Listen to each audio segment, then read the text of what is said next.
হয়ে গেলাম বেশ্যা,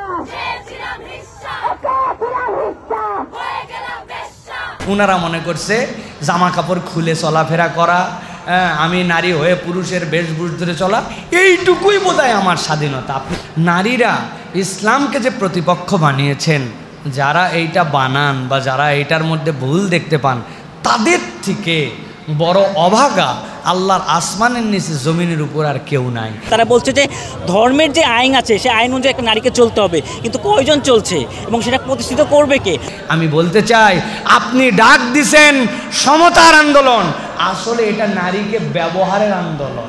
নারী শব্দটা ইনক্লুসিভ শব্দ, নারীর মধ্যে অনেক ধরনের নারী পড়ে। পুরুষতান্ত্রিক সমাজ অনুযায়ী পুরুষের সবসময় হচ্ছে তাদের ব্যাটাগিরিটা বলে যেটাকে, সেটা হচ্ছে সবসময় চাপায় দিতে চায়। সাহেব, অনেকবার নাকি সংস্কার আইন বাস্তবায়ন না হওয়া নিয়ে আমরা অনেক কথা বলেছি। আজকে নাকি তারা আবার নারী সমাবেশ করবে নারীদের পক্ষে, এ নিয়ে সরকারের কোনো পদক্ষেপ নিতে দেখি নাই। মেহেরবানি করে যদি কিছু বলতেন। প্রিয় ভাইরা, সরকারের পদক্ষেপ এই জায়গাতে কি হতে পারে?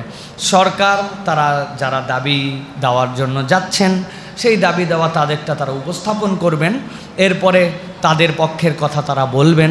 তবে আমরা কায় মনোবাক্যে একটা জিনিস উপস্থাপন করতে চাই, সেটি হচ্ছে যে প্রিয় ভাইয়েরা, নারীরা ইসলামকে যে প্রতিপক্ষ বানিয়েছেন, যারা এইটা বানান বা যারা এইটার মধ্যে ভুল দেখতে পান, তাদের থেকে বড় অভাগা আল্লাহর আসমানের নিচে জমিনের উপর আর কেউ নাই। কেননা ইসলামকে কেউ যদি বুঝতো, তাহলে সে আর কখনো নারীর অধিকার চাইতো না। সে সব সময় চাইতো ইসলাম আমাকে যে অধিকার দিছে, ওই অধিকারটুকুই আমাকে দিয়ে দাও। কিন্তু আমরা সেটা করি না প্রিয় ভাইয়েরা। আমরা শুধু একটা ইসলামের পয়েন্ট নিয়ে বসে আছি, লিযাকারি মিসলু হাযিল উনসায়াইন। একটা নারী যা পাবে পুরুষ তার ডবল পাবে, তথবা পুরুষ যা পাবে নারী তার অর্ধেক পাবে, এইটুকু বলতেছি আমরা। কিন্তু আমরা হিসাব মিলায়ে দেখতেছি না যে মেয়ের বিয়ে হয়ে যাওয়ার পরে শ্বশুরবাড়ি চলে গেছে, আর বাপ বৃদ্ধ হওয়ার পরে ছেলের কাছে রয়ে গেছে। কোনো ছেলে যদি বলে যে মেয়ের জামাইয়ের কাছে বাপ মারে দিয়ে আসলাম, তুমি ভাই 1 মাস রাখো, এরপরে আমি 1 মাস রাখবো, মেয়ের শ্বশুরবাড়ি কেটে অ্যাকসেপ্ট করবে? যদি অ্যাকসেপ্ট না করে, তাহলে ছেলে যদি বলে ভাগ নেওয়ার সময় তুই অর্ধেক নিয়েছিলি, আমি অর্ধেক নিয়েছিলাম, এখন তুই বাপ মারে দেখবি না কেন? কেমন কথা হইলো বলেন? এটা তো কথা হলো না প্রিয় ভাইয়েরা। সে পাইছে অর্ধেক বলছি, কিন্তু বিয়ে করার সময় আমারে 5 লাখ টাকা দেনমোহর দেওয়া লাগছে, মহিলাদের তো কোনো দেনমোহর দেওয়া লাগলো না, তাহলে পুরুষও আপনি দেন, আমিও তারে দেই, হইল না। আল্লাহ রাব্বুল আলামিন দফায় দফায় নারীদের জন্য মর্যাদা দিয়েছেন। অনেক পুরুষরা রাগ করতে পারেন, অথবা না জেনে থাকলে অবাক হয়ে যেতে পারেন। একজন পিতামাতার জন্য একজন ছেলে সন্তানের ভরণ পোষণের দায়িত্ব কোন পর্যন্ত জানেন? যেদিন বালেগ হয়ে গেছে, ওই দিন থেকে বাপ মা যদি বলে বাড়া, বাড়ির থেকে বাড়ায়, কি করে খাবি তুই করে খা। আব্বা আমি তখন স্টুডেন্ট, ওই স্টুডেন্টে গুল্লি মারি, যা। কোনো কেউ বাধা দিতে পারবে না। ইসলাম বলছে বালেগ হয়ে গেছে, তোমারটা তুমি খাও। নারীর ক্ষেত্রে ওই মেয়েকে সুপাত্রস্থ করার আগ পর্যন্ত আপনি তাকে বের করে দিতে পারবেন না।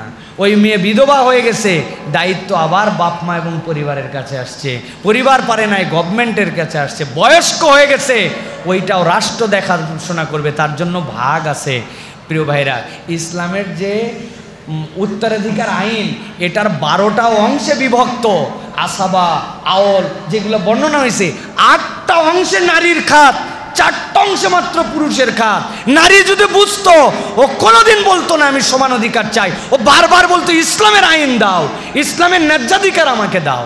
কিন্তু আমার মা বোনেরা বোঝে নাই। ওনারা মনে করছে জামা কাপড় খুলে চলাফেরা করা, আমি নারী হয়ে পুরুষের বেশভূষ ধরে চলা, এইটুকুই বোধহয় আমার স্বাধীনতা। আপনি স্বাধীনতার প্রকৃত মানে বোঝেন নাই। আমি বলতে চাই, আপনি ডাক দিছেন সমতার আন্দোলন, আসলে এটা নারীকে ব্যবহারের আন্দোলন। নারীকে ব্যবহারের আন্দোলন।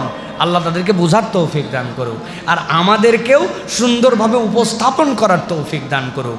একটা দাবি জোরালোভাবে আমরা করতে চাই, সেটি হচ্ছে ঐচ্ছিকভাবে শরিয়া কোর্টের বাস্তবায়ন চাই।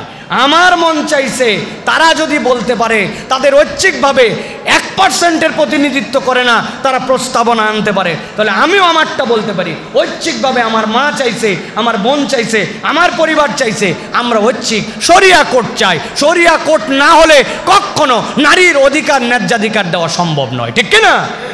ইসলামী শরীয়ত চাই, আমি শরিয়া কোর্ট চাই। আপনারা চান? শরিয়া কোড চান? আমরা শরিয়া কোড চাই।